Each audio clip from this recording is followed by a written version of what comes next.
The sun dappled through the leaves of the old oak tree in my front yard, casting dancing shadows on Rex, my lumbering, lovable Great Dane, as he gnawed contentedly on a well-worn rope toy. It was the kind of idyllic suburban morning that made you believe in the promise of a peaceful life. Birds chirped. A gentle breeze rustled the perfectly manicured hedges, and the air held the faint scent of freshly cut grass. For a moment, all was right with the world. I sipped my coffee, a sense of calm washing over me, completely oblivious to the storm that was brewing just down the street. Then I saw her, Karen Whitmore. The name alone sent a shiver of apprehension down the spines of everyone in the Willow Creek neighborhood. She was a force of nature, albeit a tightly wound, meticulously coiffed, and perpetually disapproving one. Karen was the self-proclaimed queen of the HOA, a title she wore like a suit of armor, ready to defend the sanctity of our community's regulations with the ferocity of a cornered badger. She marched towards my property with a purpose, her sensible heels clicking a staccato rhythm on the pavement that seemed to amplify the approaching dread. Her face, framed by that helmet of perfectly styled blonde hair, was set in a mask of grim determination. Her eyes, narrowed and sharp, scanned my property as if searching for any minor infraction, any deviation from the Willow Creek HOA's Bible of bylaws. There was a defiant glint in those eyes, a spark of something that went beyond mere rule-following. It was predatory. And in that instant, as our gazes locked, mine apprehensive, hers accusatory, I knew. My peaceful life, the one I had so carefully cultivated, was about to be irrevocably shattered. I just didn't know how shattered. No one could have predicted the chain of events Karen Whitmore was about to set in motion. A chain that would lead to, well, let's just say, things were about to get very interesting in Willow Creek, and not in a good way. There was a darkness lurking beneath the surface of our picture-perfect neighborhood, and Karen, it seemed, was about to drag it into the light. The light, but freeing. The clicking of Karen's heels ceased as she stopped abruptly at the edge of my property, her gaze fixed on Rex, who merely blinked at her with placid disinterest. "You," she declared, her voice tight with barely suppressed irritation, "need to get rid of that creature." I lowered my coffee mug, a knot forming in my stomach. "Excuse me? That dog," Karen continued, pointing a perfectly manicured finger at Rex, who had now rolled onto his back, exposing his belly in a clear invitation for a rub. "He's too big, too unruly. He violates multiple HOA guidelines, specifically sections 4.2a and 7.5c regarding pet size and general aesthetic harmony." I fought to keep my voice even. "Rex? Unruly. He's the gentlest dog I know. He hasn't even barked at you." Karen sniffed. "Appearances can be deceiving. He's a menace. And frankly, he clashes with the color scheme of your landscaping." She produced a folded stack of papers, waving them like a weapon. "I have a formal complaint here, signed by several concerned residents. You have 1 week to comply." She thrust the papers towards me. I didn't take them. "Comply with what, exactly?" I asked, my voice acquiring a slight edge. "Rehoming him, permanently." Her eyes were cold, devoid of any empathy. "Or the HOA will be forced to take further action." The unspoken threat hung heavy in the air. I felt a surge of anger, a protective instinct rising within me, but I forced myself to remain calm. Karen thrived on confrontation. Any sign of resistance would only fuel her fire. "I'll consider it," I said, the words tasting like ash in my mouth. It was a lie, a stall tactic, but I needed time to figure out what to do. Karen's lips curled into a smug smile. "Good. I'll be back next week to check on your progress." With that, she turned and marched away, the clicking of her heels fading into the distance, leaving me with a growing sense of unease and the ominous feeling that this was only the beginning. This feeling was the transition. The seed of worry was starting to bloom.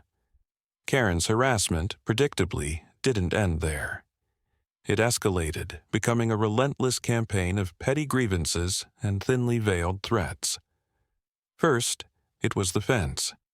An email, meticulously crafted with legalistic jargon from the HOA, demanded I repaint it. Your current shade of weathered cedar is deemed non-compliant with the approved palette, it read. You have 72 hours to rectify this egregious violation. I spent a weekend repainting the perfectly good fence a slightly different shade of brown, the whole time feeling Karen's eyes burning into my back from her window across the street. Next, it was the garden. Another email, this time complaining about the height of my rose bushes, obstructing the view, Karen wrote, and creating a potential haven for undesirables. I pruned the roses, sacrificing their beautiful blooms, feeling a growing sense of resentment. Then came the trash can incident. I'd put it out a few hours before collection, only to find Karen standing beside it, tapping her foot impatiently. This is unacceptable, she declared, holding up a printed copy of the HOA regulations. Section 9.1b clearly states that receptacles must not be placed curbside before 6 a.m. on collection day. It's only 3 p.m., I pointed out, trying to remain civil. I was about to bring it in. Ignorance of the rules is no excuse, Karen retorted, her voice dripping with condescension. Consider this a formal warning. The final straw was the animal control report. A polite but firm officer arrived at my door, explaining that they'd received an anonymous complaint about a vicious and dangerous dog at my address. Rex, of course, was lying peacefully in the sun, looking about as dangerous as a fluffy pillow. He doesn't look very vicious, the officer admitted, scratching Rex behind the ears. He's not, I said, my voice tight with suppressed fury. Someone is deliberately trying to make trouble. I glanced across the street, catching a glimpse of Karen peering through her curtains. The officer sighed. We have to follow up on all reports, but I think we can safely say this one is unfounded. He gave Rex a final pat and left. As the officer drove off, I saw the curtain across the street flutter closed. That was it. The unease I'd been carrying was replaced by a slow, burning anger. Karen was playing a game, and she was clearly enjoying it. But she'd underestimated me. Karen's escalating harassment, combined with a few subtle oddities I'd noticed around the neighborhood, sparked a deeper suspicion. There were the hushed conversations that abruptly ceased when I approached, the unmarked vans that occasionally appeared late at night, and the strangely lavish renovations being done on Karen's house, despite her constant complaints about HOA dues. I started paying closer attention. I spent hours online, researching HOA regulations, property records, and even Karen herself. I discovered a few discrepancies in the HOA's financial reports. Large sums of money allocated to miscellaneous expenses with no clear explanation. I also found a few old news articles about a Karen Whitmore being involved in a minor embezzlement scandal years ago, though the details were vague. My gut told me something wasn't right. Karen's obsession with control, her relentless targeting of me and Rex, it all felt off.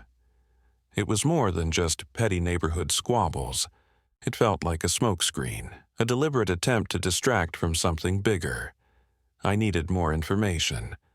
I started asking discreet questions around the neighborhood, careful not to arouse Karen's suspicion. One evening, Mrs. Gable, a kindly old woman who lived next door to Karen and had been in the neighborhood for decades, invited me in for tea. She'd seen my frustration, and it seemed she was ready to talk. "Karen wasn't always like this, you know," Mrs. Gable said, her voice low and conspiratorial. "She used to be different, softer." "What happened?" I asked, leaning forward. Mrs. Gable sighed. "It was a long time ago. She had a daughter, a sweet little girl, lost her in a terrible accident. A dog, a stray dog, attacked the girl. It was awful." My heart sank. I could see the pain etched on Mrs. Gable's face. "After that," Mrs. Gable continued, "Karen changed. She became obsessed with control, with safety. She saw danger everywhere, and she blamed dogs, all dogs. But that doesn't excuse what she's doing," I said, feeling a complex mix of pity and anger. "No, it doesn't," Mrs. Gable agreed. "She's let her grief consume her, and she's using the HOA as her weapon." She paused, then added, "There's something else. Something about her husband. He left her a few years after the accident. Took all her money, I heard, left her with nothing. She's been bitter ever since." This new information shed a different light on Karen's behavior, but it didn't lessen my resolve. It just made me more determined to stop her. The pain she suffered was no excuse to abuse. The threat to Rex became chillingly real a few days later. I came home from work to find my back gate open and Rex gone. Panic seized me. I searched the house, the yard, the neighborhood, calling his name until my voice was hoarse. No Rex. Then I found a note tucked under my doormat. It was a single typed sentence. "We have your dog. Follow the rules or you'll never see him again." My blood ran cold. This wasn't just harassment anymore. This was a criminal act. I called the police, but deep down, I knew this was Karen's doing. I remembered a small, abandoned warehouse on the outskirts of town, a place Karen's husband had reportedly used for some shady dealings before he disappeared. It was a long shot, but I had to try. I drove there, my heart pounding in my chest. As I approached the warehouse, I saw a van parked nearby, the same van I'd seen in the neighborhood a few times. Two burly men were standing outside, smoking cigarettes. I knew I couldn't confront them directly. I needed a plan. I crept around the back of the warehouse looking for another way in. I found a broken window, climbed through, and found myself in a dimly lit, dusty space. Then I heard a whimper. Rex. I followed the sound, my hand instinctively reaching for the concealed holster under my jacket, a reflex from a life I'd tried to leave behind. I found Rex tied up in a corner, looking scared but unharmed. As I moved to untie him, one of the men appeared in the doorway. "Well, well," he sneered. "Look what we have here." Before I could react, Rex lunged, not at the man, but at a loose piece of electrical wiring hanging from the ceiling. He yanked it down, showering the room in sparks and plunging it into darkness. It was chaos. I used the cover of darkness to my advantage. Years of training kicked in. I moved swiftly and silently, disarming the first man, then the second. Rex, now free, helped by growling menacingly, keeping the men at bay. It was over quickly. I tied up the men, called the police, and finally, I was able to hug Rex, burying my face in his fur, relief washing over me. As the police sirens wailed in the distance, I knew it was time. Time to stop hiding. Time to use my real skills. I called my friend, Mark, the one in law enforcement. "Mark, it's me. I need your help, and I need it now." I explained everything. Karen's harassment, Rex's kidnapping, the suspicious financial activity, my suspicions about a larger criminal enterprise. "I knew there was something off about that neighborhood," Mark said. "Don't worry, I'm on it. And about that dangerous dog report." "Yeah," I said, a wry smile forming on my lips. Let's just say that report was highly inaccurate. While Mark mobilized his team, I started gathering the evidence I'd collected: the HOA financial records, the screenshots of Karen's emails, the photos of the warehouse and the van. I also accessed a secure database using my old FBI credentials I hadn't used in years. I needed to confirm my suspicions about the money trail. What I found was worse than I'd imagined. The miscellaneous expenses were indeed linked to a series of shell corporations, known fronts for money laundering operations, and Karen Whitmore, the self-righteous enforcer of HOA rules, was right in the middle of it. Karen had called an emergency HOA meeting at the community center. She stood at the podium, looking smug and self-satisfied, ready to deliver her final blow. She was going to publicly accuse me of, well, I wasn't quite sure what she was going to accuse me of, but I knew it would be something outrageous. "Neighbors," she began, her voice amplified by the microphone, "we have a serious problem in our midst. A resident who has consistently flouted the rules, endangered our community, and, I believe, is engaging in highly suspicious activities." She looked directly at me, her eyes filled with venom. Before she could continue, the doors of the community center burst open, and 2 FBI agents strode in, followed by Mark.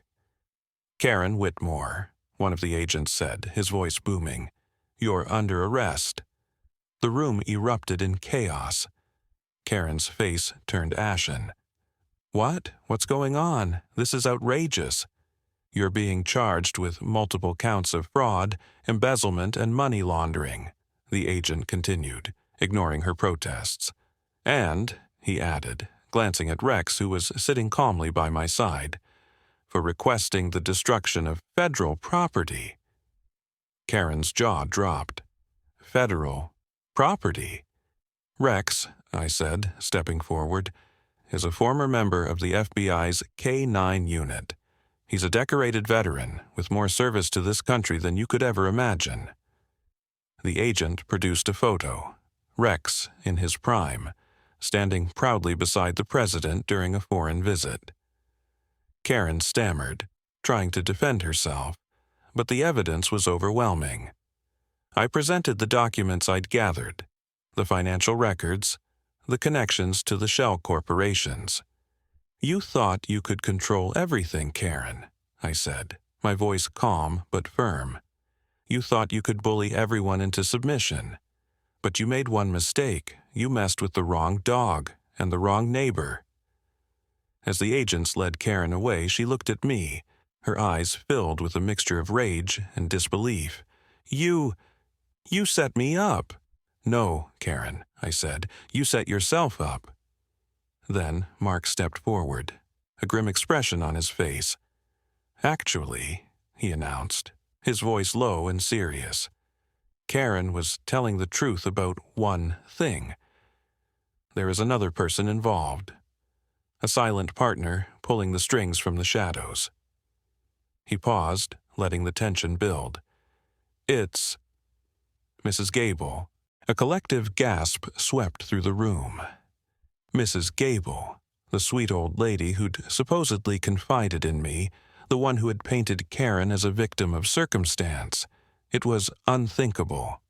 But Mark had the evidence, a series of encrypted emails traced back to a hidden account in Mrs. Gable's name. It turned out she was the mastermind, using Karen's grief and obsessive personality as a tool to further her own illicit gains. With Karen and Mrs. Gable in custody, the Willow Creek neighborhood slowly began to heal. The HOA was placed under investigation, and new, more reasonable leadership was elected. The oppressive atmosphere lifted, replaced by a sense of relief and renewed community spirit. I sat on my porch, sipping my coffee, Rex lying at my feet, his head resting on my shoe. The sun was shining, the birds were singing, and the air smelled of freshly cut grass. Just like that morning, seemingly ages ago when this whole ordeal had begun. But this time the peace felt real, lasting. The neighbors stopped by to thank me, to apologize for ever doubting Rex. They brought cookies, flowers, even a new, extra-large chew toy for Rex. It was a small gesture, but it meant the world. I knew I wouldn't be staying in Willow Creek forever. My past, my real life, was calling me back. But I would always remember this place, this bizarre, tumultuous chapter in my life. I'd learned a valuable lesson. Even in the most seemingly ordinary places, darkness can lurk. And sometimes it takes an ordinary person and an extraordinary dog to bring it to light. As for the future, well, it was an open book. But one thing was certain. I wouldn't be backing down from a fight, especially when it came to protecting those I cared about. And Rex, my loyal, furry partner, would be right there by my side, ready for whatever came next. The coffee tasted particularly good that morning, a blend of victory and the promise of a new beginning. The clatter of handcuffs snapping shut around Karen Whitmore's wrists, and then, shockingly, Mrs. Gable's echoed in the stunned silence of the community center. It was a sound that severed the tight grip of fear and control that had choked Willow Creek for far too long. As the FBI agents led them away, a collective sigh of relief swept through the room. A palpable release of tension. The air, which had been thick with accusations and animosity just moments before, suddenly felt lighter, cleaner. The transition back to normalcy wasn't instantaneous, of course. The Willow Creek HOA was placed under immediate investigation, its funds frozen, its authority temporarily suspended. There were meetings, committees formed, and a lot of awkward apologies exchanged between neighbors who had, until recently, been at each other's throats, fueled by Karen's manipulations and Mrs. Gable's hidden agenda. But slowly, painstakingly, a sense of genuine community began to re-emerge. The rigid rules and regulations were relaxed, replaced by a more reasonable, more human approach. I found myself, somewhat unexpectedly, a local hero. People stopped me on the street to thank me, to pat Rex, who, to his credit, soaked up the attention with his usual goofy grin, to offer baked goods and expressions of gratitude. Mrs. Gable's house, once a seemingly innocuous symbol of quiet suburban life, now stood empty, a stark reminder of the darkness that had been lurking beneath the surface. One morning, a few weeks after the arrests, I sat on my porch sipping my coffee, the familiar weight of Rex's head resting on my shoe. The sun was shining, the birds were singing, and the air, once again, smelled of freshly cut grass and, for the first time in a long time, freedom. It was a scene remarkably similar to that morning when Karen had first marched onto my property, setting this whole chaotic chain of events in motion. But this time, the peace wasn't an illusion. It was real. Hard-won, but real. I knew my time in Willow Creek was drawing to a close. My old life, the one I'd tried to leave behind, was beckoning. There were calls I couldn't ignore, responsibilities I couldn't shirk. But I wouldn't forget my time here, nor the lessons I'd learned. I wouldn't forget the importance of community, the danger of unchecked power, and the unwavering loyalty of a good dog. And I certainly wouldn't forget Karen Whitmore, or the surprising twist of Mrs. Gable's betrayal, a reminder that evil can wear many masks, even the seemingly harmless one of a kindly old neighbor. As for the future, it was an open question. But one thing was certain. I was ready. And Rex, my faithful companion, would be right there by my side, ready too. We would face it together, whatever it turned out to be.